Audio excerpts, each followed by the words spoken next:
This is not alcohol. It is. It so is. It is 9 a.m. It's alcoholic. Cracking open a cold one.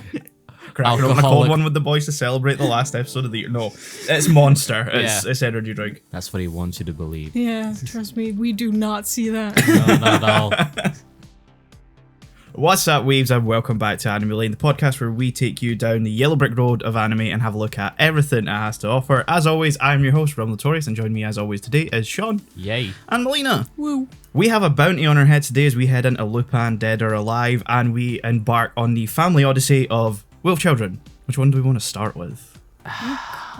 Wolf children hurt me, so I'm going to do that last. Sure. So which order did you guys watch it? I watched Lupin first. I watched Wolf Children first. You always do this. I'm sorry. Why you got to be so different, Melina? I feel like we need to coordinate like the order we watch them in. Yeah. Because there is like, I always feel like whenever we end up picking them, there ends up being like a correct order to watch them in.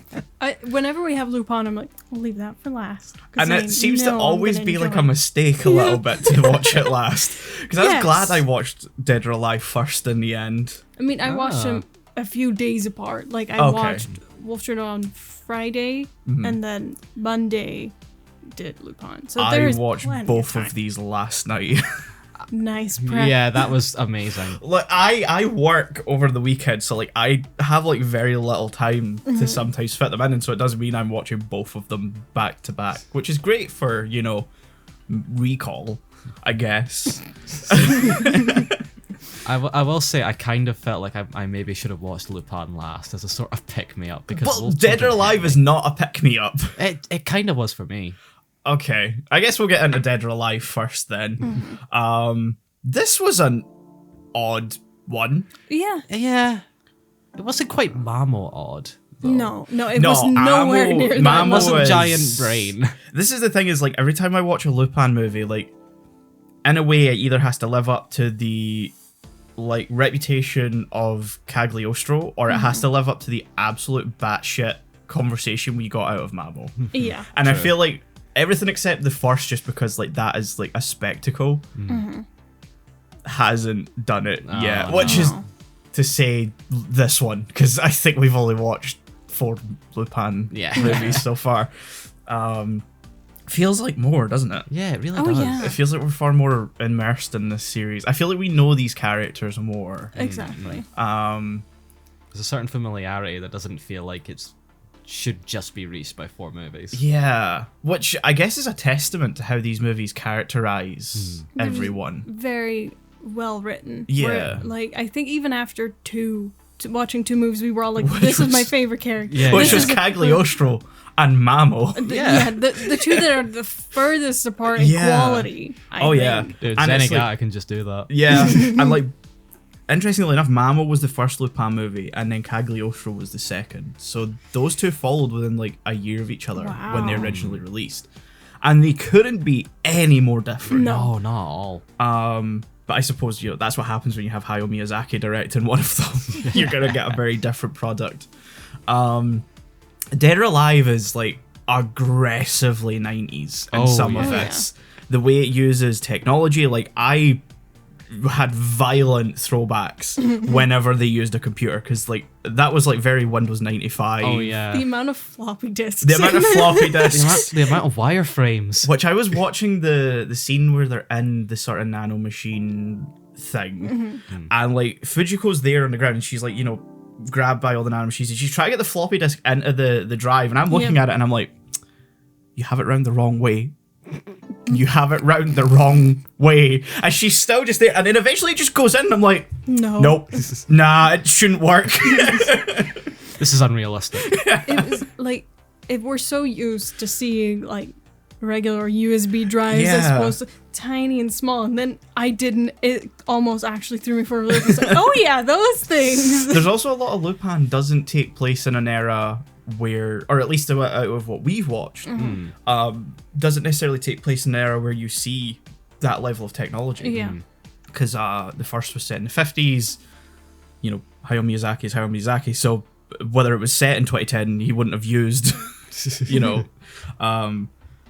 So it was weird seeing technology incorporated into like the heart yeah. of Yeah. of the movie. it's also very like 90s sci-fi to have nanomachines and have them function of as that they do. type. Of that type. Where they're not just like little like swarms, they're more just like a robot that is called a nanomachine. Yeah, they kind of group together and make other objects. It's very Stargate in that regard. It's more like a sentient 3D printer. Which is kind of in in the Stargate universe. There's a thing called the replicants. The replicas?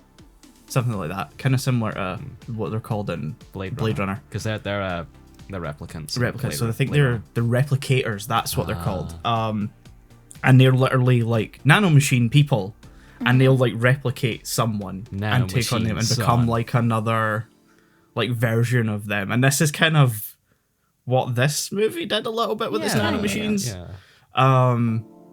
But then it doesn't really use the nanomachine. This movie is so strange, and like it has all of this stuff in it, and it doesn't really do anything with any of it. Because you got Panish, the prince, which it takes a long time to actually reveal, and then it's just sort of brushed to the side when it does. You got the nanomachines, you got the whole resistance thing. Yeah. And I want to state, by the way, I don't think they actually call it nanomachines. They call it the nanomachine. They refer to it, and I don't know how you guys watched it. Did you watch the dub or I watched the dub. Did you watch the dub? I did not. Did you watch the subtitles? Yeah. Because in the subtitles, there's no like the. So until it came up on the screen, I was like, and it's like not just the nanomachines, it's the nano machine on the screen, like on the when they're looking at the computer, and I'm like. Yeah, I'm glad they must have like fixed the subtitles to make it flow a little better, because I'm like, if they're talking about the nanomachines all the time, I'd be annoyed. Yeah. Oh yeah. Yeah. I will say, so you guys both watched it subbed then? Yeah. Okay, you missed out on one great thing at the beginning. It's that in the prologue when they're in that prison thing, which by the way has almost nothing to do with the rest of the movie. Well, I think apart from like one character. Yeah, so I think that's Lupin breaking the prince out, and I guess sometime after that scene, the prince just fucking dies, and the movie never addresses that. I thought the implication by the end was that the prince actually was executed. No, because he's in the car with Lupin. Is he? Yeah. Huh. That's so they. Doesn't Lupin break? No, he breaks out the advisor guy, whose name is Spanky for some reason. Yep. Yeah. Like yes, it's Spanky, the sort of a drunk guy. Yeah. Okay. I recognized him. I must have just been trying to fill in any gaps. I ended the movie thinking he was never alive, like he was executed. Yeah. And it was Lupin all along. Yeah. It was Lupin all along.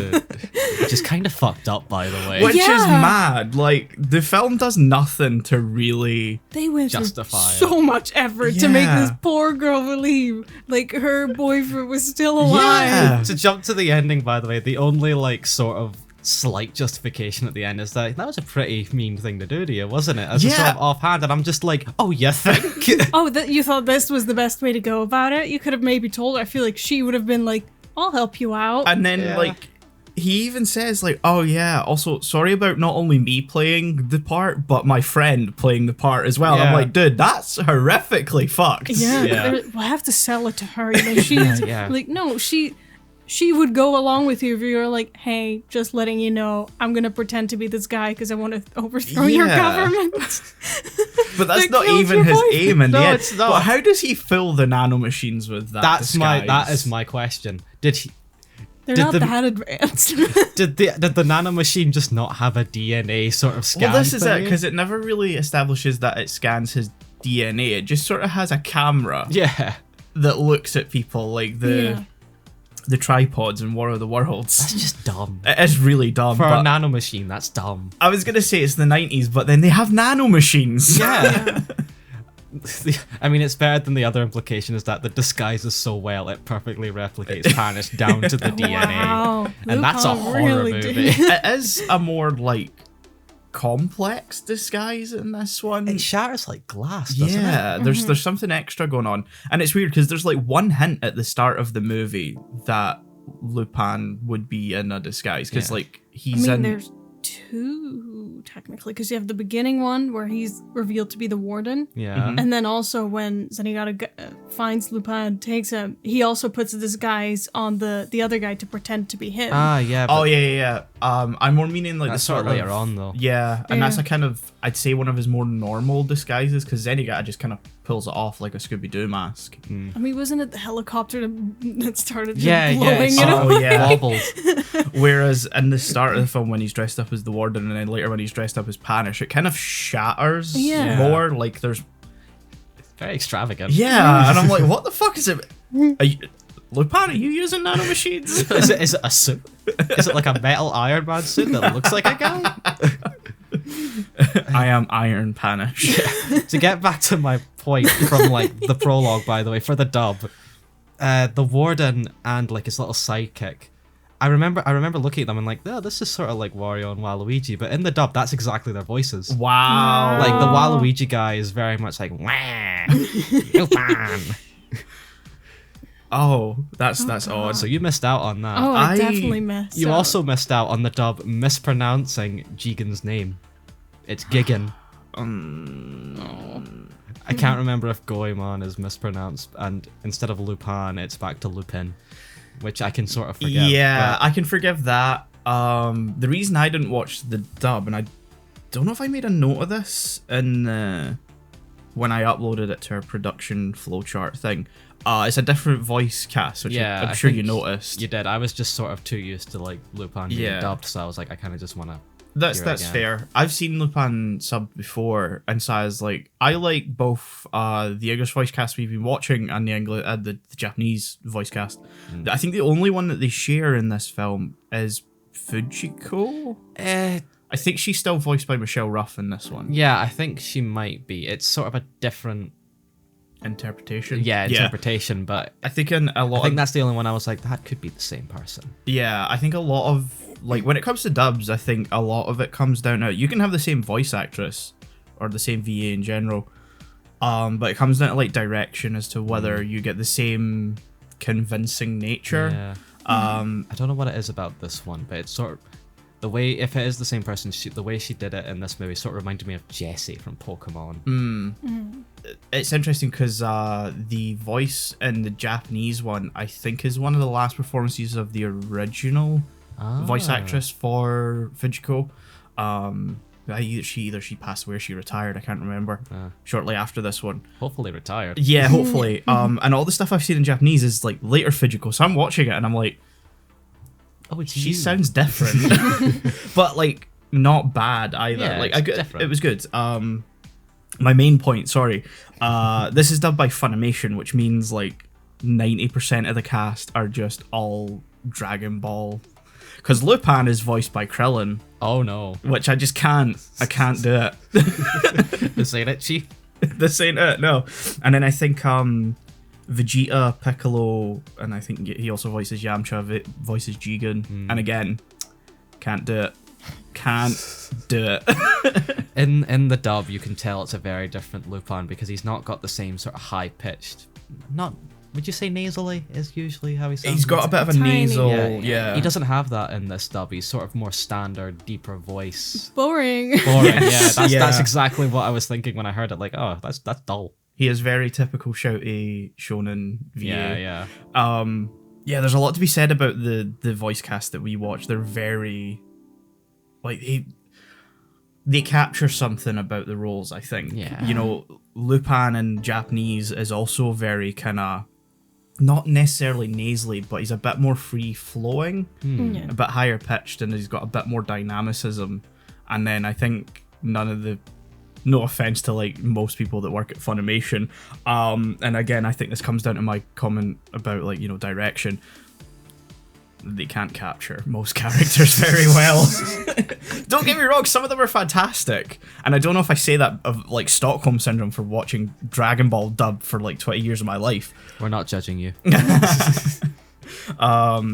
I couldn't bring myself to watch it dubbed. I'm just too used to the dub. That's fair.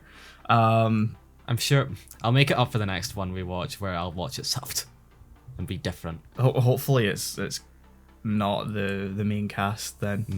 Okay. I'm trying to remember what I have on pre-order for Lupin at the moment. I think I have one film. I don't remember what it is. Yeah, what were we talking about? We went kind of on a tangent there. We were just talking about Fujiko because I think her arc in this story is pretty good. Weird at the beginning where I'm like, what the fuck is happening? Like She's we have like a gladiator style battle. Spike tits. With spike tits. And I'm like, what's happening? Fujiko, what the fuck? I was watching this and I messaged Shaun and I'm like, I don't have the Street Fighter anime. What am I watching? Because it feels like such a small moment that, like, I understand its significance in the story and everything, but I'm like, I feel like we could have done this without the spike tits, to be honest. I feel like we didn't need that here. But what purpose did that even serve to the position? It just raises so many questions as well. Yeah. Like, how? Is she meant to be a good fighter because she's the bodyguard of the princess? But then she doesn't really... I would say she wins that fight. She doesn't pop up again she doesn't either. Pop up again, no. No, I just assumed it was like, battle for me, I'm your leader, I need to be entertained.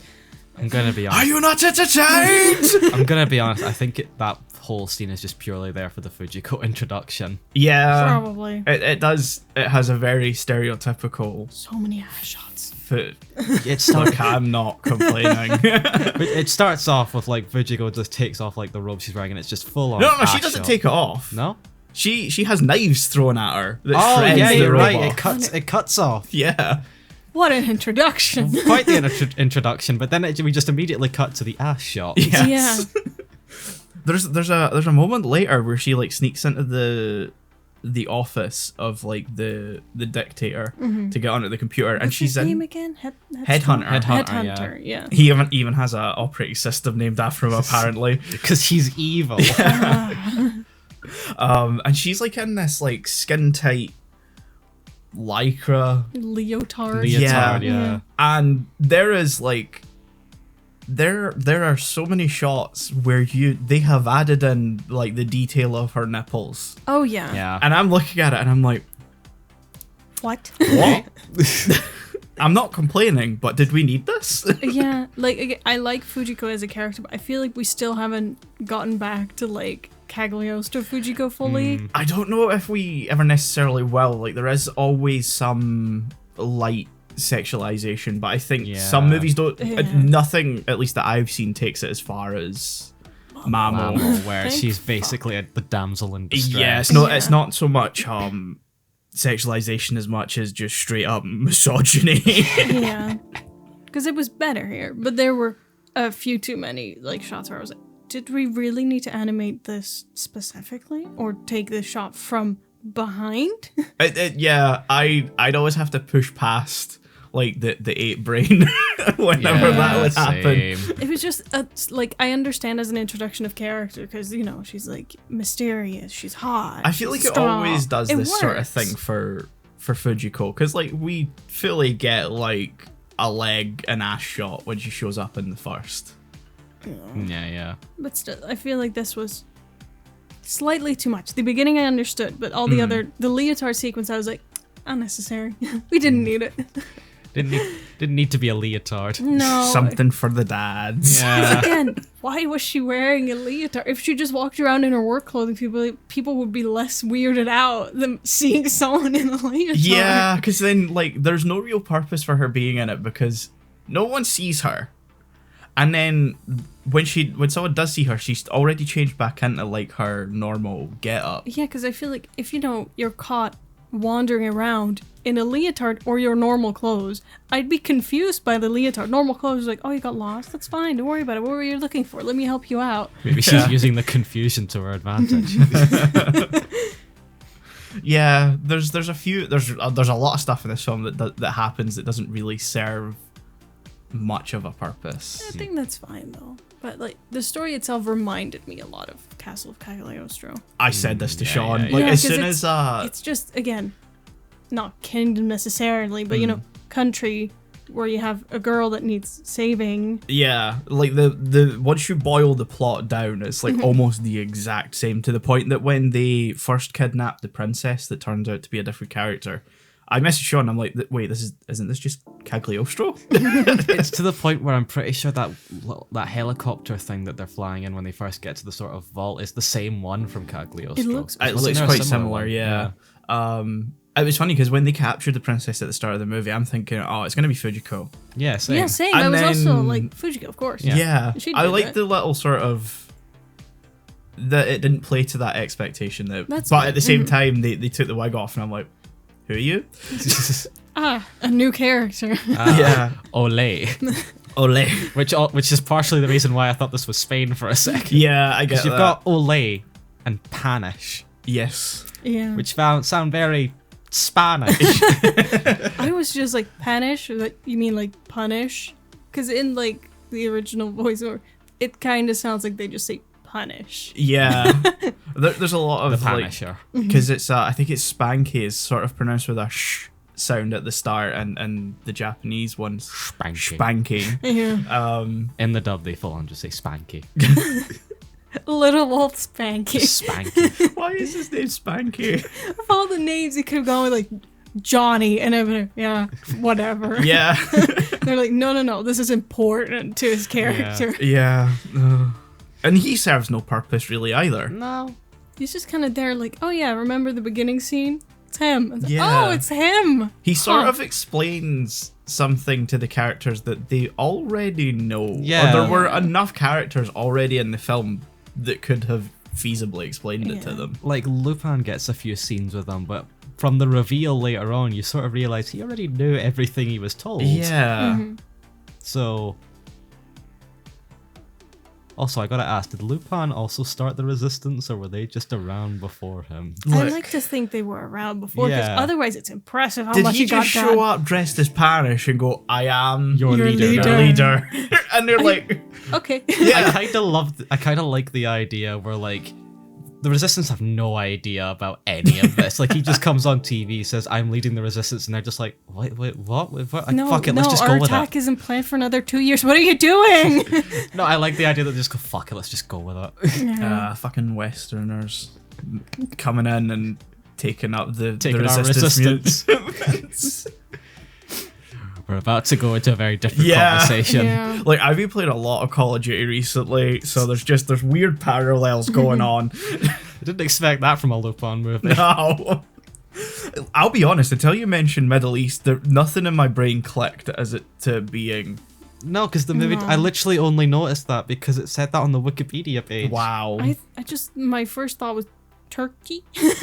Yeah, I That would have kind made of, more sense. Yeah. I don't know if it's like I've just seen too many anime at this point that like sometimes I just don't question where something is set. I'll just sort of take note of where it's taking influence from, but then again, like very little of it struck me as Middle Eastern influence. Yeah, like, I mean, as I said, along with, like, the names of Ole and Panish, there was some sort of, like, the way the town looked screamed to me like Iberia or something. Yeah, there's one. I think it's where Ole's bar is, where you like come up the stairs and then there's like another set of Yeah, stairs and there's yeah, water coming down. And I'm looking at this and I'm like, I've seen this somewhere. I've seen this exact street in another Yeah. movie, Yeah. and I can't place where it is. And I'm pretty sure it was European. I was literally saying to myself, I've been to Ibiza before. This is exactly what it looks like. So that's where I was getting that, and obviously that's Spain. Just in the background of every shot in the town is Just some British screaming.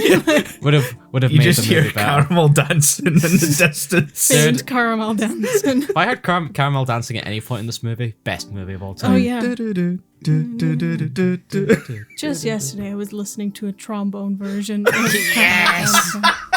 Yes. I will show you guys later. Trombone Champ has let people now make custom songs, and we will listen to the caramel dancing one after this podcast. Oh, I want to. I have both versions in my playlist. Like the Wow. original. The original and the sped up.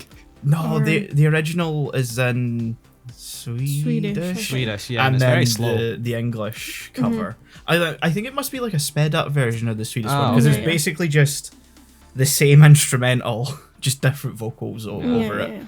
yeah. if it's possible, can we have the background music of this episode? trombone trombone version specifically.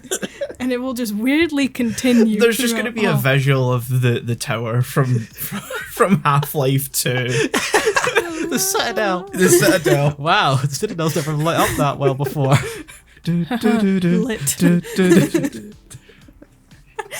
This is taking a turn. God. I feel like Ollie's bar needed some music, and that's it. Also, she's a secret agent and owns a bar. Yeah, I'm so confused by that. Busy fucking lady, like girl boss. Hell yeah, but girl. I mean, doesn't like the second in command guy whose name I'm forgetting, Crisis? Yeah. Is that his name? That's his name. That's a stupid name. I know. It appears we are in a state of crisis. Just looks it up. You called, sir? But yeah, doesn't he explain at one point that like they set up her bar as like a favor for like her work or something? I think so. Yeah. It sort of like hints that she's meant to be gathering information, but no one fucking goes to her bar. Yeah, her bar is empty. Yeah. I mean, it's kind of hidden as well. Yeah. I mean, there's a sign. It's a small There's sign a outside. sign. tiny sign. Yeah, but it's like you go down the stairs and then there's like one of those kind of not archways, but you know, like insets. Yeah. And the sign is on the side of the inset that you can't see until you've walked down the stairs and are facing the door. Look, her bar is clearly not doing well. She does not know how to make a profit or break even, I think. She hasn't been doing well for the last couple of years. Cut her some slack.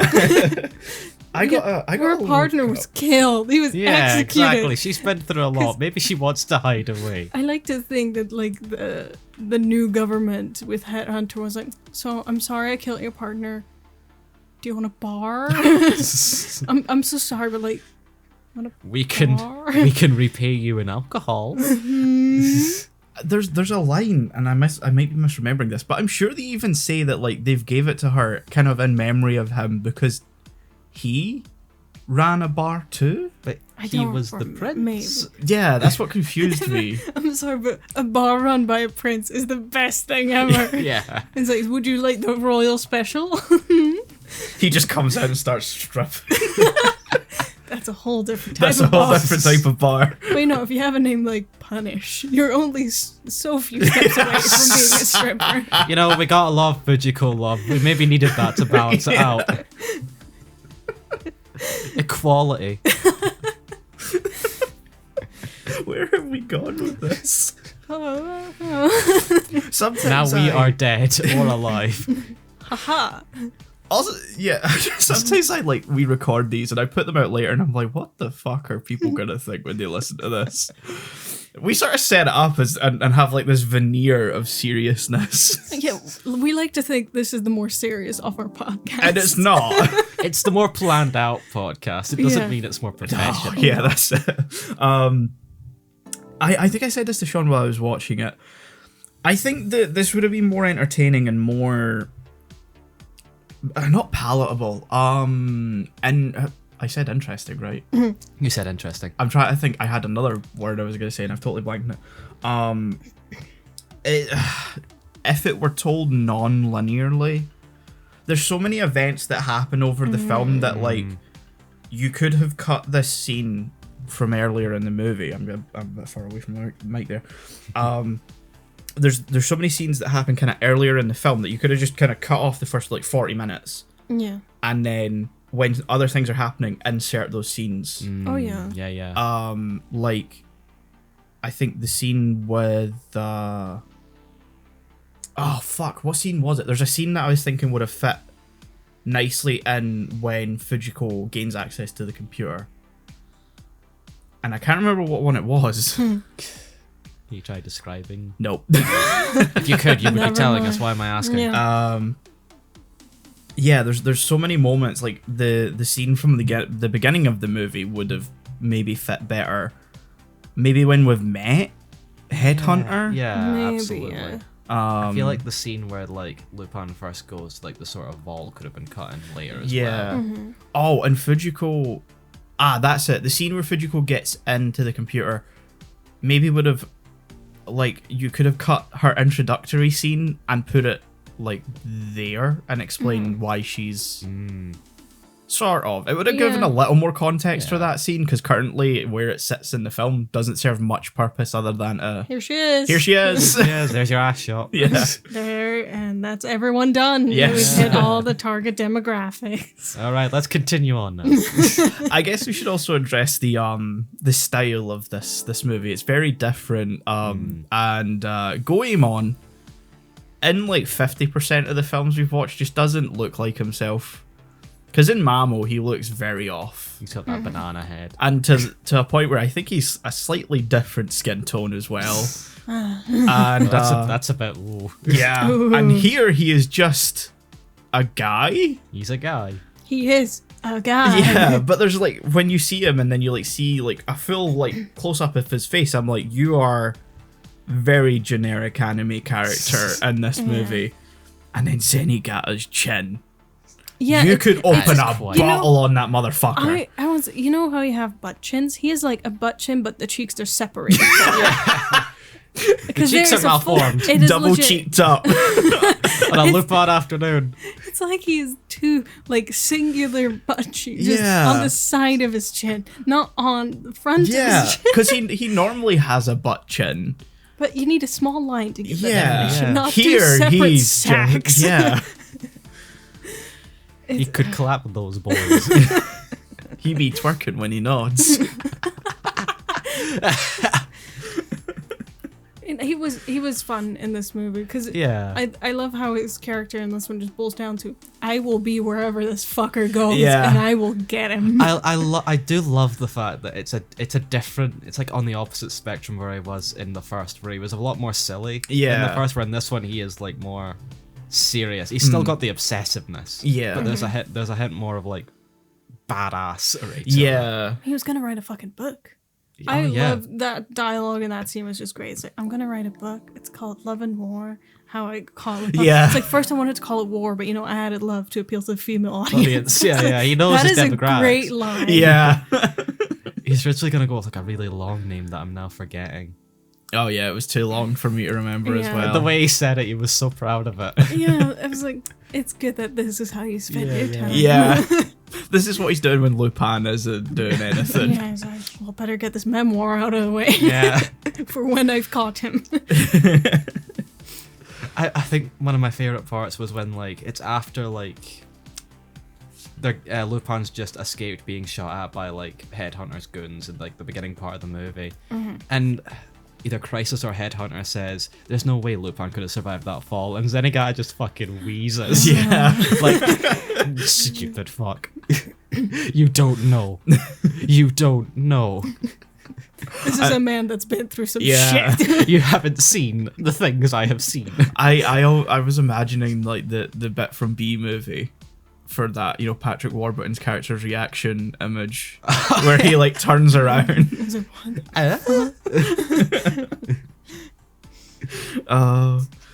The ending of this movie is a bit weird. Oh yeah, I the think- ending is like the weakest part of the movie. Yeah. Yeah, I think like Mystery of Mamo, it had the quadruple ending syndrome. Where Yeah. you're like, and that that's not the end. Now we're gonna continue. It's like, why do we? Oh, okay, no, we're still continuing. There's Okay, a full epilogue. Yeah. Didn't need the epilogue to me. No. The whole I'm gonna go north. I'm gonna go east. Yeah. I'm gonna go west. I I'm think gonna- it's like you sort of have the scene over the cliff where they're like talking. And that could have been a nice end. Yeah. And then it keeps going. And then Headhunter. And shows Headhunter up, shows back up. And he's made he, gold. he's made of nanomachines because the Ah, yeah, nanomachines are it's such a stupid The nano machine. agitated Nanomachine. atoms of gold apparently. And They showed earlier-ish. They hinted at they had like an AU Yeah. reflecting on I think Lupin's or Fujiko's. I think it eye. was Lupin's And I was like, okay, so that's why they're interested. he has a full like line explaining Yeah. it and I'm Yeah. like okay, okay. sure, man. I guess. Yeah, I sent you that image. Like when the film ended, I sent the like very pissed off guy where he's like, I guess. think it was that, yeah. Because they kill the nano machine headhunter, and he just becomes gold ashes, basically. And like they get their treasure, because they kind of don't have any at the end of the movie. No, they had the giant mountain of gold, but they did. Apparently the country took that, which fair enough. They need some help to rebuild. To clear it up, you actually sent the "I guess" when it was revealed that Lupin was Spanish. Oh yeah, that's right. But you just go, fine. Yeah. Sure. I mean, I'm happy, like, they revealed that, and immediately, I think most people were like, no, you were in the bar, and he was there. And then immediately he was like, well, you might be thinking how I did this. I'm like, thank you, I'll go through it. Actually. I think I did say that it was a more convincing in disguise reveal than, like, some of the other ones, because even though we'd seen Lupin in disguise prior, there's like no reason throughout the film for us to believe that Panish doesn't exist, which is a whole other can of worms in and of itself. Oh yeah. Because suddenly your justification for him being in disguise falls apart. Yeah. Which is the immediate thing I thought of when I got to the reveal. Yeah. I was like, this doesn't make any sense. No. It sort of, for me, breaks one of the like indelible rules of mystery, and that's that you have to put in enough hints to your viewers for them to conceivably be able to figure it out themselves, especially upon a rewatch. Yeah, on a rewatch it's important. First watch, you should be able to at least look back and be like, oh, so that's why this happened. There was only one singular hint that I got that made me sort of suspect, but at the time I was like, nah, that doesn't make any sense. Is that the kiss? The kiss, yeah. I think that's too close to the reveal to count. Okay. Yeah. Because I think it's like, if you read any Agatha Christie, it's like you can go back and you can sort of see all the kind of hints and points towards it. And I think if you watch Knives Out as well, it's similar. Yeah. I was just to go actually for a more recent example. I was actually going to say Gravity Falls. Or Gravity Falls as well, yeah. There's hints throughout like that first season and the first half of the second season before a big reveal happens, where you can sort of go back and you realize, and it adds more context to already pretty good episodes. Any good mystery, you should be able to go back and put the pieces together and see how it led up to that. Whereas Dead or Alive, it breaks that rule. Yeah, it really does. Yeah.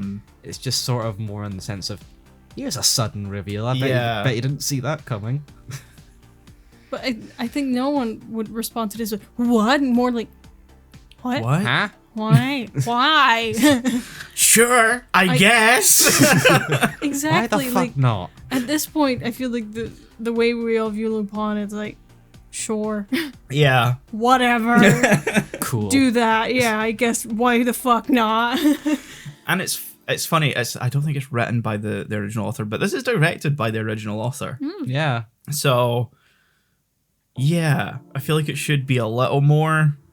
I was kind of hoping it would be better because of that. I was scared going in, like, because he's mainly like a manga artist. Oh yeah, this was his one, because no one else would direct it, and he directed it and fucking hated it. Okay. I was sort of scared going in that, like, this might just be something you can't do. Yeah, I think he's very much said that, like, well, he was director in name. Like, it's very much down to a lot of the other staff that the film came together the way it did, which is, for better or worse. Yeah. You could sort of tell, actually, now that I think about it. The film's kind of inconsistent, I'd say, like, at times in a stylistic sense. And I don't know if that's something to do with, like, maybe the way the film's being preserved. There's a lot of shots that I'm, like, looking at and I'm like, that's very blurry.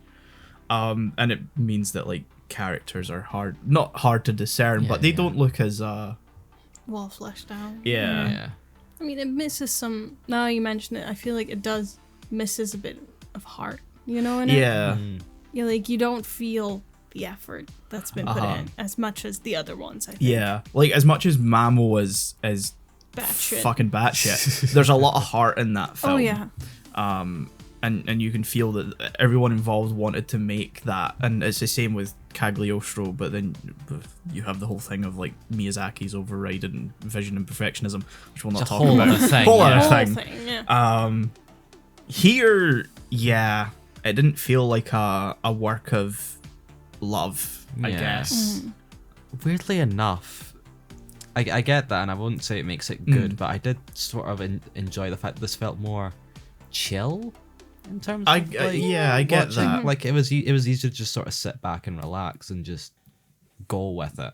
I think I'm the one that's mainly feeling that more than you two. I think I don't necessarily mind that, but I think it expected you to go with too much. yeah. Like it would do things and you're just expected to I will say be okay with it. I was sort of hitting the limit of that by the end, because when it got to the point where like that fucking fake headhunter came in, I was like, oh, this is stupid. Yeah. Yeah. Which they say, oh, to not know that you were made of gold made me think art was that he the whole time? Yeah. Yeah, I was. But that wouldn't make But sense. that one that came in at the end didn't have the bullet wound in his head. Yeah, that's what made me think, okay, this must be one of the sort of clones he had made. But all the clones were like massive. Ginormous.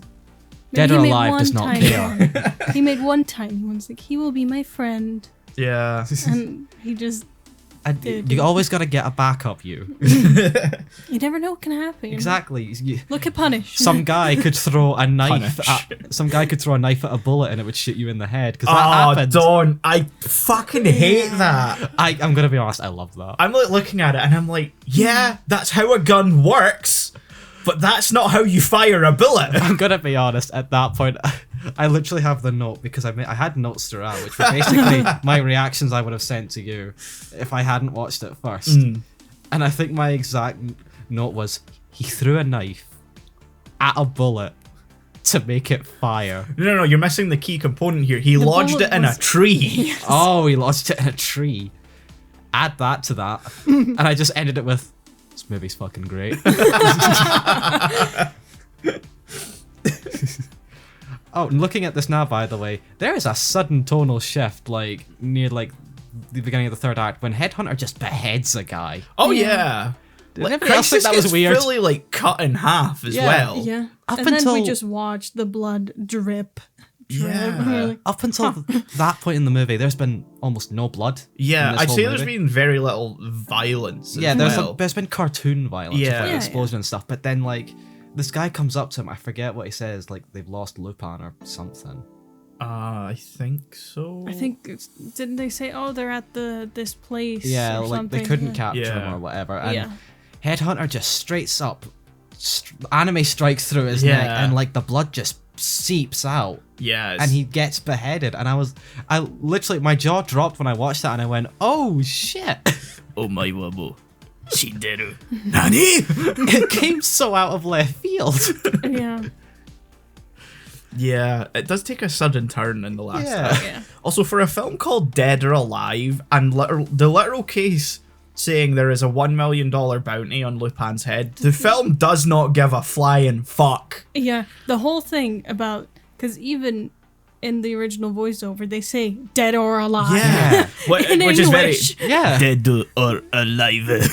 they say "dead or alive" multiple times. In the I think dub. they say it the once. The once in English. Yeah. To really drive it home. Like, Yeah. you know the title of this movie? We couldn't figure out anything said, better. Shaun, the clip from Arrested Development when they said it, where Ron Howard cuts in the narration going, hey, that's the name of the movie. I just sent the gif of, he said it. He said it. They said the thing. It's the title. I get it. They say it once, and they're Lupin's like, so. Yeah. Yeah. Oh no. You get, this is like- gonna change the story. You get, like, Nah. what, 3 assassins Yeah, trying one- to kill him? All in one chase scene. All in one scene, yeah. Yeah. Yeah, 2 of which are never seen again. 2 of which are hinted at, and then 1 just shows up. Oh yeah, he just sort of falls into one. Yeah. And she's like, haha, I'm actually an assassin. Yeah. Which, I think everyone's seen coming. Yeah. Yeah. When she turned around and actually hit the guy, I was like, oh, you're an assassin. aren't you? As soon as he landed on her bike, I'm like, That's too much of a coincidence right Yeah. there. Now that we've said it out loud, I really wish this movie was just almost like the story of Batman Arkham Origins, where like the story is just Lupin's being hunted by all these assassins and he just has to escape them for like. That would be That fun. was sort of hours. the film I was expecting, to be honest. I kind of wish we had gotten that Yeah. instead of him just falling into this revolution Yeah. that's happening. And leading it. And leading Actually, it. Maybe accidentally. Viva Kinda. Evolution! And then he fucks off. Yeah. Yeah, and they're like, you'll figure it out. That country's fucked. Where's Zufu? Yeah. Okay, so ratings. I feel like I can't think of anything else to say about this. No. Okay, I can check my notes again because I do have quite a few. I think for me, it's a solid 7. Yeah. It just misses that heart for me. Yeah, where I'm like, I'd say 7. You know, for the most part, the animation is competent, and stylistically, I do like what it's aiming for. So I mean, we haven't mentioned it yet, but I love how it doesn't matter what the fuck is happening on screen. Yuji Ono is just in the corner fucking vibing on the soundtrack. Oh yeah. Like there's a part in the opening of the film where like it tonally doesn't matter. Oh, it's when they first go into like the whole nanomachine drift isle thing, and they're like fighting for their lives against them, and Yuji's just there with a sax, just fucking vibing, and I'm like, I was so close to almost hearing. Yeah. We're back. A couple more notes just to quickly spitfire them through. The two big points that made me laugh are both sort of similar in that they're sort of just parodies of brands. Because when Lupin sends that video to like Headhunter, Somi. No, well, there's Somi on the thing, but like his little ident at the beginning is just the 20th Century Fox logo with Lupin the Third Productions. That made me laugh. That made me laugh as well. Like I was like, okay, that's the best joke in the movie. Somi is everywhere. I don't know why Somi is everywhere. And the last thing I just want to mention, the dub has lots of accents. Oh, really? Yeah. Oh, no. That must make it so much more confusing as well. Are any of them Middle Eastern? I think so. Oh, it's no. hard to tell. Oh, no. Olay's given like an accent. Headhunter's given an accent. Right. Everyone that's not like... You get an accent. You get an accent. Everyone gets an accent. Basically, And everyone that's not like the main normal cast is given an accent. And I watched the credits, and I seen all the names rolling past, and I know it's it would have been like very mid-2000s Funimation dubbing this. So not one of them is not white. All of them are milquetoast. Yeah, like I don't think any of them were good. I'll just say that. God, I wish they had redubbed this. That sort of goes into the sort of Wario and Waluigi thing at the beginning of the movie. Makes sense now. Like, just imagine that sort of energy in terms of how the accents were done. Only, you know what I don't get? Discotheque have been releasing again, like re-releasing all the Lupin stuff onto Blu-ray under like a master license that they have. And like we've covered this sort of in the past where like some of the dubbing is messy as fuck. Like Mamo has 4 different dubs, Cagliostro has like 2 or 3, and then there's the different casts. And so you have the current cast, you know, Tony Oliver, Lupin, Richard Epcar as Jigen, the guy who plays Cortex as Goemon, Lex Lang, and Michelle Ruff as Fujiko. And then you have all the Funimation stuff. And what I don't get is why they haven't gone back and like redubbed all the Funimation stuff, because they are like the ones dubbing Lupin anyway right now. So why not cover it with a consistent voice cast who are sort of almost at this point to me institutionalized as these characters. Like I will say, from watching the first, it felt like those were the natural voices. Yeah, because they released part 1 of the anime, like the original run of the anime, on Blu-ray recently, and that was dubbed with the new cast because it had never been dubbed before. And then they dubbed part 5 and 6. And that, you know, it really kind of cemented these are the voice actors. The canonical voices. The canonical voice actors. So, I'd love it if they could have gone back and redubbed all these, especially hearing what you've just said about the accents, because that's a bit oof nowadays. It is very... It's good reason. Yeah. So, 7 out of 10 from you, Melina? 7, yeah. I'd give it a 7, yeah. I'd give it a 7. I think place to be, Mamo ranks like a little higher.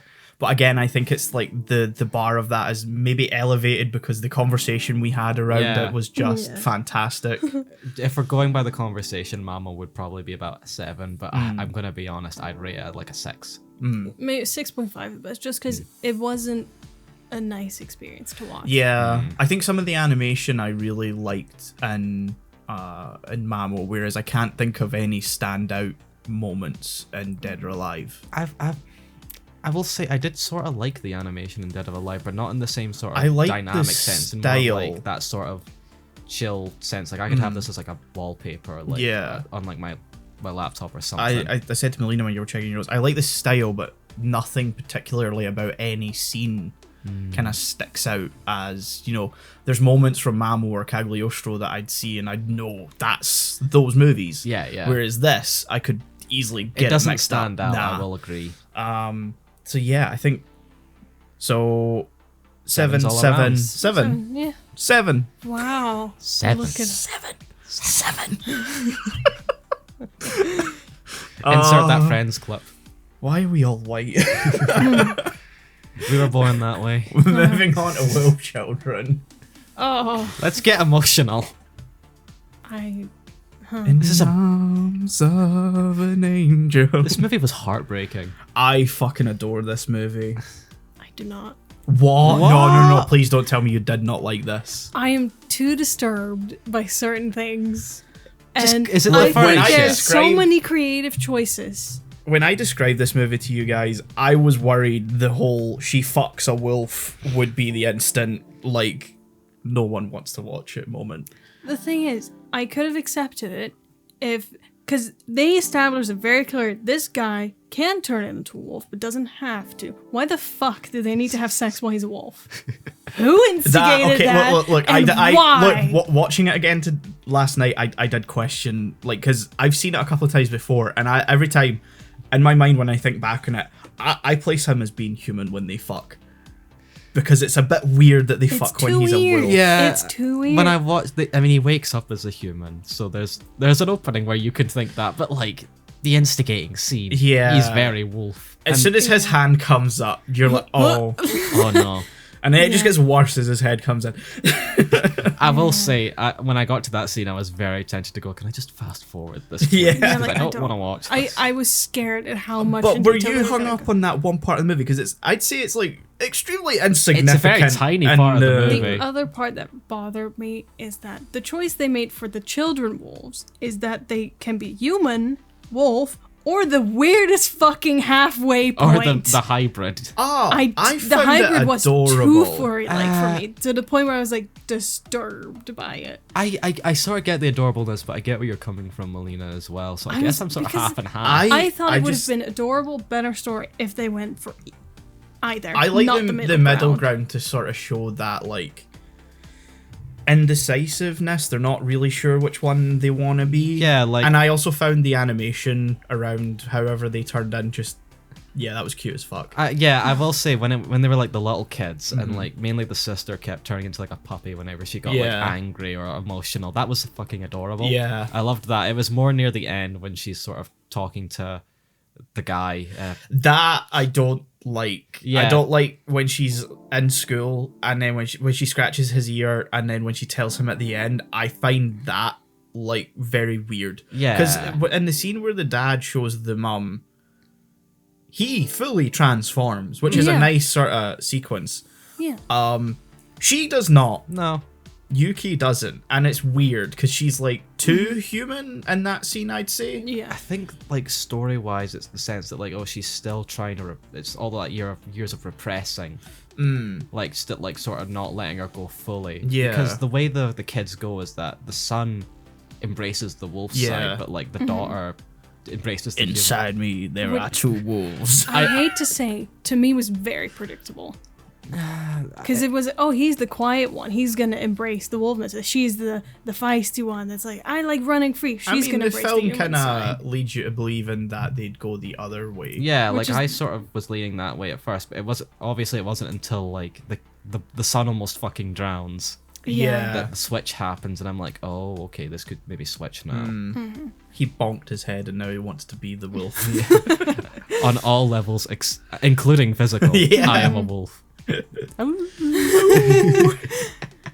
I think the mom is the best character to me. Well, she's the main character. Yeah. Like, I adore her story a lot. She goes through so much. She goes through too much. She needs hugs. She needs all the appreciation. Well, it's called Wolf Children. I think it's like there's a certain way of kind of looking at the movie in that it's a film about motherhood rather than a film about childhood indecision of what they like embrace. the video, because you sent a video. Yeah, did you watch the video I sent? No. It was right next to like the link on Trello that he sort of sent, and like that video opens up with, so I was gonna watch this movie for Mother's Day, and that sort of clicked like, oh, this is very much a Mother's Day movie. Yeah, I kind of want to show my mum the film to see what she thinks of it, but I can't really get past the part of the fact that she fucks a wolf. I don't really want to show my mum that. No, fair. So this is the type of movies you like, son? Yeah, that's the part I'm concerned about. This is an outlier. I don't have to deal with that because I know my mum would just not watch this at all because it's animated, and for some reason she hates animation. Oh, okay. I don't know My why. That's the a same. problem. I know with it's a people. problem. I don't understand it. She's never given me a reason other than it's stupid. A lot My of people family do. just says it's for children. Yeah, It's that's animated. She doesn't a lot even of the say that. justification people give. Probably because she knows I watch animated stuff, but like, she just says cartoons are stupid. And that's Yeah. it. It annoys me every time it comes Yeah, up. that would bother me as well. But whatever, I've accepted it. Where were we going? A very the mother's motherhood. Yeah. story. Yeah, the video does cover that quite nicely, as well as talking about the technicalities of the lateral tracking shot. If you're wondering what video it is, it's from every Frame of painting. I'll link it down below. It's an interesting video. It's nothing important to. It's like 6 minutes long. Yeah. It's not a big video essay. It's nice. I'll have a look at it later. Yeah, it's very much I just bit my own tongue. It's very wolf much fangs. a film about motherhood, I yeah. think, and Young motherhood. Young specifically, motherhood, because she's yeah. like struggling. And throughout. she's like 20, 19? Well, at the beginning she's like 20, but I think the kids end up being like 10 years old, so she's like early 30s. I think. Even wow, though she does she not doesn't look age. it. No, but she has. I imagine she has to be at Yeah. that point. Yeah. It would make sense. There's a couple of scenes where there's like she's smiling and she just looks fucking dumb. She looks fucking dumb as fuck. I kind of love that though. Yeah. She is very head empty looking. She was sort of just raised on that. Even if it gets hard, just keep smiling. Yeah. And so there's a reason for it. I like how like Clint Eastwood in this film. Clint Eastwood. He looks like Clint Eastwood. He does. I can't remember his name. Grandpa Nijisaki. No, Yes. hold on. That's an idol group. Oh, the angry grandpa. Yeah. Pissed off old He was man Logan. lovely. He was nice. He's one of those assholes where you're like, he cares, but he's not going to show you. He's he very cares. much Clint Eastwood's character in Gran Torino. I'm half laughing because I called him old man Logan. Similar Yeah. thinking. He very much looks like Clint Eastwood to me. He does. That's also what I Yeah. He fully is like, why the fuck are you always smiling? Yeah. He's like, I'm a grumpy old man. Why the fuck are you smiling? Fuck off. And then proceeds to give her like everything. Everything, yeah. They give He's, it- they he's give so her a nice, but fridge. he's such an arsehole. Yeah. About it. Also, can we talk about the scene? Because I fully believe that kids do this. I mean, kids do this. Where she finds Yuki just like laid out on the floor puking up because she fucking bit into one of the silica gel packets. I found that fucking hilarious. That was great. And there's the moment where she's standing like, vet, hospital, vet, hospital. And then she calls them. I felt really bad laughing. Yeah. Because it's a very serious scene. But then Yuki like disturbs all of it by going, I'm hungry, feed me. Yeah. Mother. I require sustenance. And meanwhile, there's like Abby, the son is just like, he's a literal like newborn Yeah. on the back, just sort of sleeping and vibing to this whole thing. Yeah, rightfully. Did you call him Abby? Abby, that's how Ame. Ame. Yes, Ame. Oh, Ame. I thought it was Because he's named after rain, Yuki's named after snow. Oh. Because that was the weather of the day that they were both born. And she's called Hannah because there were Look, I don't like the naming of the people in this movie. It very much sounds like how a young mother would name her children. I'll say Yeah. that. She's called Hannah because there were flowers growing near her when she was born, apparently, and her dad was just like, "Yep, Flower. yeah." They're not very creative with their names in this family. No, and the thing is, she mentioned specific flowers, yet he just called her Flower. Yeah. Well, that's the most dad thing I've ever heard. Find something, my dear. Like, what shall we name our child? There's a flower. I don't know the name of that fucking flower. You're just a flower now. Flower. Beautiful. That's it. I love you, Flower. Which somehow leads into him saying she should smile when look that just yeah. There's parts of this movie that I just kind of brush past. A bit too gooey. Yeah, a bit too. Like the scene when near the end of the film where she's like looking for Amy when he's ran into the forest during the rain, and she kind of gets knocked out. And she sees the dad. I fucking hate that scene so much. That was very... It was almost Disney. It was. Where he's like, he's fine. She's like, but he's my child. And she's like, he's fine. No, he isn't. Let the boy run into the forest. He's 10 years old. Yeah, I will say the ending of this movie didn't really click with me. Because I get that, like, 10-year-old wolves are, like, considered adults. But, like... Dude, you don't need to abandon the family completely. His few months with Sensei, the fox, was not enough for me to believe he could run a fucking forest. I mean, exactly. If he's like descended from wolves, then wolves have a lot of instinctual, like they don't need to be taught as much as like humans do. We are dumb little squidgy shits when we're young. We're very much blank slates. Yeah, whereas for most animals, there's like a level of instinctual like learning where they just kind of know how to do stuff through generations of this. So I fully believe that like him, you know, meeting Sensei and going hunting in the forest kind of triggered that natural instinct, because the film does sort of hint at it earlier when before he falls in the water he like grabs the bird, and it's like the first moment you kind of see of him not being a little fucking whiny crybaby. Sort of unlocks something in him. And so I do sort of get it in a sense of like I can believe that the wolf side has more development than the child side, whereas because Yuki's ignored it, she's more developed on the human side, and so the wolf doesn't really have any sway because it's never had the instinctual trigger, I guess.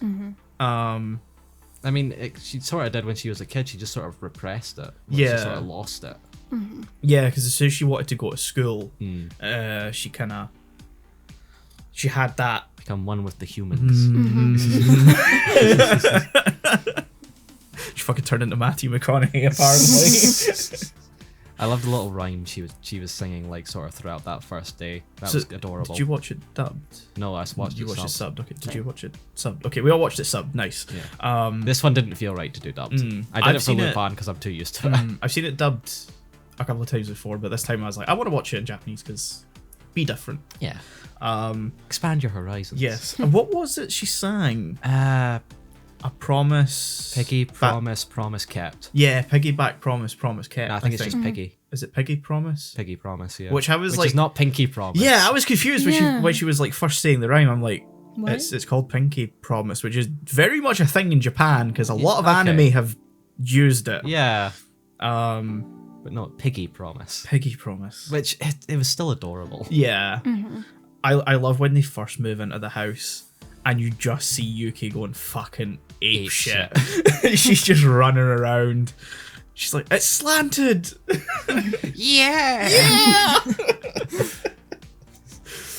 I love the whole process of them sort of like fixing up the house and kind of settling in, her trying to live off the land. There's something really nice about a lot of what the movie does in terms of like every character has their own development. I'd say Amy, for his importance at the end of the movie, gets a little bit shafted in that regard. Yeah, because he's very much just like the whiny little brother. I want to say, by the way, I think that might have been why the movie hit to me a little, because this sort of situation. Are you the whiny little brother? I brother? was the whiny little brother, while my older sister was very much the wilder one. While being raised by mainly like my mum, so I think that's partially the reason why this movie hit me quite a bit. Yeah. But it was very accurate, I'll just say that. I wonder if the intention behind like us never really seeing Amy in the forest is because we're seeing a lot of the film through Hannah's perspective. And so when it comes to Yuki at school, she'll have a bar for comparison. She'll have like this, she'll have that experience. So we're seeing Yuki go through it because that's the human side. We all have that, experience of going through school, whether and the ups, the downs, and all the shit that goes on. Whereas none of us know what it's like to be an animal and live in the wild. Yeah. So I wonder if they intentionally leave that blank because Hannah makes no attempt. In fact, she does the exact opposite, and she tries to draw him back from it, despite saying before they move out to the countryside that she'll let them embrace whichever fucking side they want. I think it's more just that mother instinct. It is that mother instinct. I get it. Yeah, it's overriding that initial wish. So I don't know if it's like that's why we never really see him being a wolf and doing wolf things when he's a bit older. It makes sense. I get it from that point, yeah. This movie is also really long. It is. I feel like if they added that, it would be like a 3-hour movie. Yeah, probably. And I don't think I could sit through this for 3 hours, I'll be honest. Thing is, when I was watching it, we got to the part where they kind of move out to the countryside, and we're only like an hour in. Yeah. And I was like, wow. I want to say, my main thought for like the first half of this movie was this is very much a montage movie. Because that first half is basically just a really big montage of like meeting the dad and having the kids. Until we hit like the actual story part, which is the second half of the movie.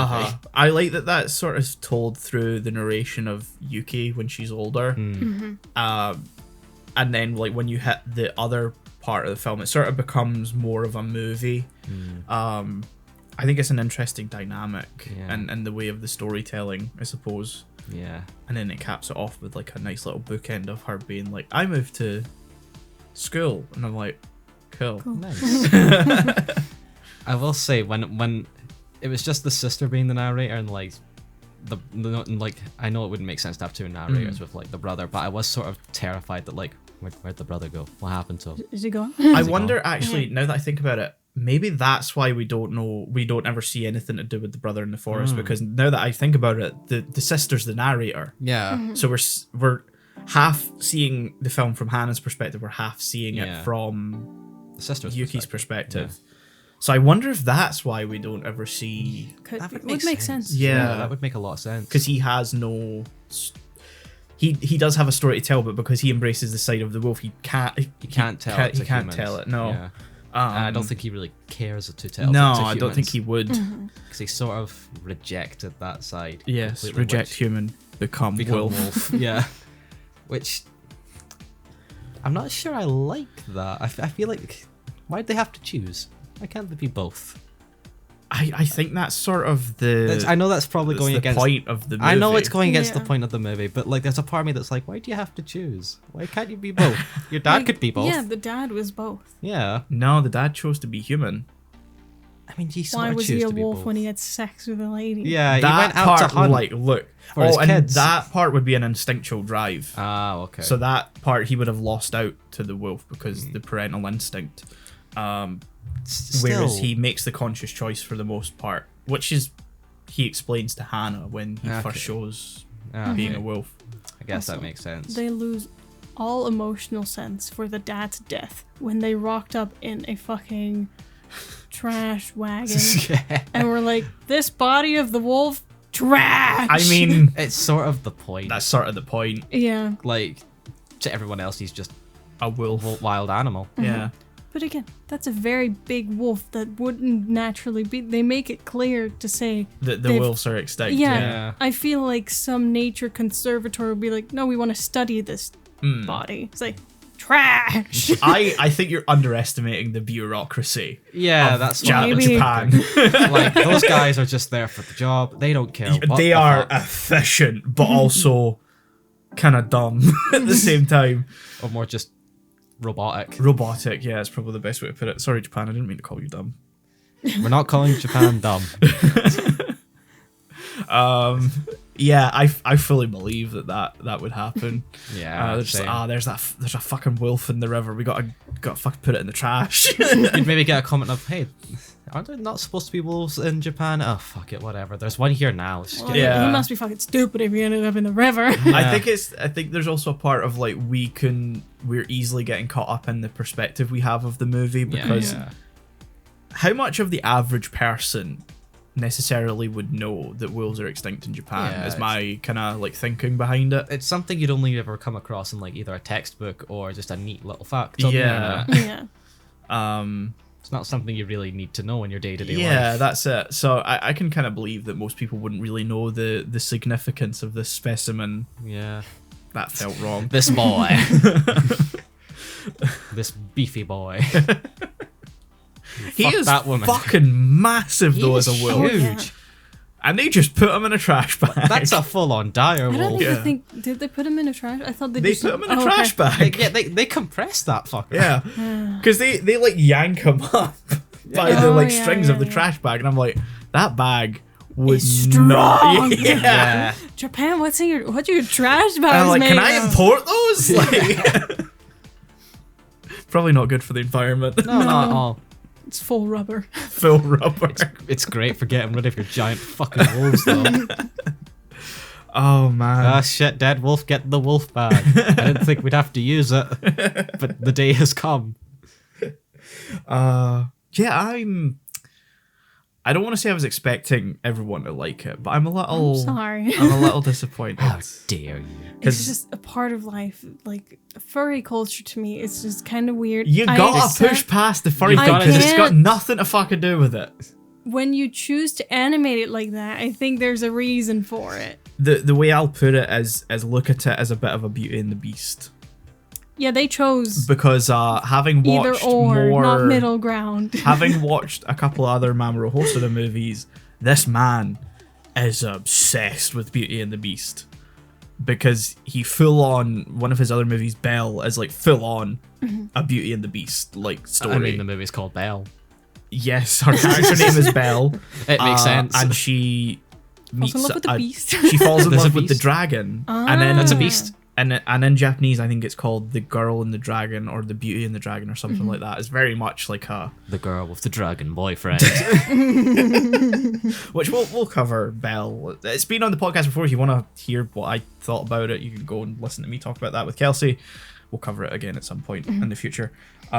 Trio refresh. Trio refresh. There's a few films I want to do that with. But yeah, I kind of look at it as a bit of a Beauty and the Beast thing. I never bring furries into it because I just to. It's the first thing I know. When you- I just like to pretend that furries don't exist. I only It's ever. hard to with this. I- I tried, Look, I but can as just soon shut as 'em they out. had sex, I was like, no. It's no. the sex scene that I couldn't not, but past that I was able to just. Why did Not you have see to it. remind me that a furry actually is the person that introduced me to wolf children? You're welcome. Oh Makes sense though, doesn't it? yeah, I've never ever connected it live with your sins. to furries before because I just watched it as a film about motherhood. I think it says something. It's good that you don't think about it. It's good if you yeah. can watch it and not have that thought. To I be- have just been cursed. To be fair, By the 99% of the film is that. It's just that 1% It's just it's that one scene. that you're hung up on. You're No, very it's hung not up on that one scene. It's the fact that they chose a middle ground between human and wolf. I where don't have get the it with the issue. kids. I don't get it with the kids. I get With it. the kids, it's cute. Oh, you mean you don't get it like what? Okay, I Yeah, get it, yeah. I like it with the kids. Okay. Is what I'm saying. I think they're fucking adorable. Yeah, like, yeah. As little shits. It's not an oxymoron. No. I understand completely. Yeah. All kids are little shit, but that doesn't mean they're not adorable Yeah, as well. exactly. I don't fucking like kids, but in this movie, they're just like so fucking adorable. Yeah, yeah. And Everyone I- needs a hug. Yeah, and I think it's that sort of very smooth transition they have of like turning them like when they're hyper emotional or whatever. Like when she shakes her head to hide her ears and stuff like that. I think that's fucking cute. And then when she's like running around and she'll like go past the door and then come back as like the little, I don't know if you call it puppy. What is a baby wolf called? I mean, they're definitely going with the puppy aesthetic, Yeah. so I just went with that. But Because there's a scene A where cub. they're sitting No, a cub. that's- No, that's a bear that, or a lion. or a lion. Yeah. Because there's a scene where they're all sitting in the house after it's sort of like finished being done up, and Hannah's just not Hannah. Yuki just struts up in wolf form, and they're like, Is that a dog? "Did you get a dog?" Yeah, and Hannah's just like, Yes. Yuki. And then she just runs away and then like comes in the back door as a human and then does it again. And I'm like, I fucking love this. She just fucking with them. Little shit.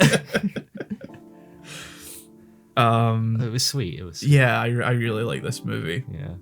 Nothing to do with furries though. No, I understand. It's just you're innocent enough not to know. No, Innocent? no, No, he's not. No, I am not. I have seen too much cursed shit on the internet, especially to do with furries, Like for it to be called innocent. You can't call us innocent. No, you but, know what we've like, talked about. I am chronically on the internet. I've seen shit. I'm Yes. not innocent to this. I've also Still, seen I just shit. have a part of my you brain. can turn it off. I can't. Yeah. That's the That's a issue. you problem. Oh, it That's is. a- Yeah, that's a you yes. We can hide it. I will not. What a film. Yeah.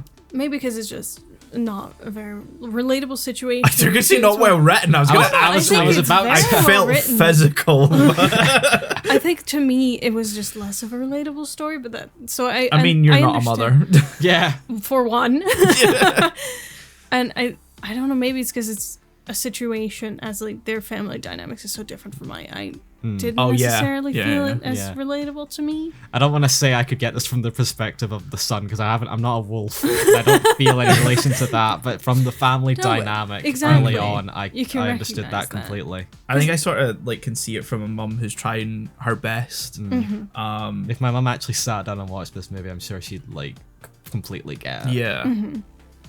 But that's not gonna happen. Yeah, from your perspective and family dynamic, I It's can, just very different. yeah, I Yeah. can kind of get it. They could be I they think- could be listening in. Let's not go into Yeah, into I'm any more trying to of be that. vague. I do think it's very well written. I wish there were a few more hints in the beginning as to why they could move. I think they needed one or two more to me. There are quite a few. I'm good. Yeah, but still, Yeah. like, those reasons could have worked if they were just annoying fucking children. She they are. was threatened to get kicked out. Yeah. But still, like, Because it's very much against most apartments in Japan's contract For pets. For pets. yeah. Pets, yeah. I mean, like, I don't know if it's like the owner of the place you stay, like the landlady or whatever, that says, "Oh, you can't have pets." I assume that's the landlord. They Probably. usually live in an apartment somewhere. Yeah, yeah. And in the building, at least anime has led me to believe so. Okay. Yeah. That's how we know about Japan stuff. But like, also, Child Protective Services come around. Oh, at there's one that point. as That's well. good, yeah. Which they totally should have still come round when they were living Yeah. out in the Yeah, it's not like you can move and people are like, well, this must be going great Yeah, now. You can't hide from them. like she fully doesn't put either of them through preschool. They just straight up start attending. The question is, Yeah. did she register her children anywhere? well, apparently, if Child Protective Services are Yeah, showing but up, exactly. Yeah. How? How would she do that if she doesn't birth go to the hospital? certificate. I mean, you can still do that minus hospital. That's Yeah, I there is a know, thing but- such as home birth. I know it's Yeah. a thing, but still, why would she register them if she knew they weren't gonna go to school? I mean, I don't think she. Knew Yeah, that I they think weren't she gonna go was to all just school. sort of up in the air. I don't think she planned everything out. Yeah, one big point She as was well. sort of living the day to husband day. should have told her more stuff. I mean, He knows. He grew up as a fucking wolf child. I He would have fucking known. died. though. yeah, I'm thinking he maybe didn't tell Hannah anything because he was expecting to be able to teach them himself. Yeah, basically That's- because he expected to live. Yeah, exactly. Again, it's a conversation you should have. How should we raise our children? You should have the conversation before you have your children. I mean, the Even first one was an accident. Yeah, but still. I actually As feel like soon- both of them were accidents. Probably. Oh, 100%. I think. Yeah, like I think. They gotta wear a fucking condom. I don't think the condom would have fit if they were going in that way. Look, if she, yeah, let's not get into that. We're not getting into it. I feel like just when you have a child, you're gonna look at it, what's preschool am I gonna send them to? You'll discuss, do I want to go private school? Do you want to go this one that's further away? They never, ever. He dies when they're literal infants. Yeah. Yeah, but Yuki is like 1 or 2. That's a whole year of conversations. They've had the time. You're talking to about have. school though, but they Yeah. wouldn't have had that until No, but she was like 3, 4, ready Yeah. to go. You don't think you talk quite a about while that? off. That was a You weird. don't think you talk about it before the few months that have to go? Because I I fucking wouldn't.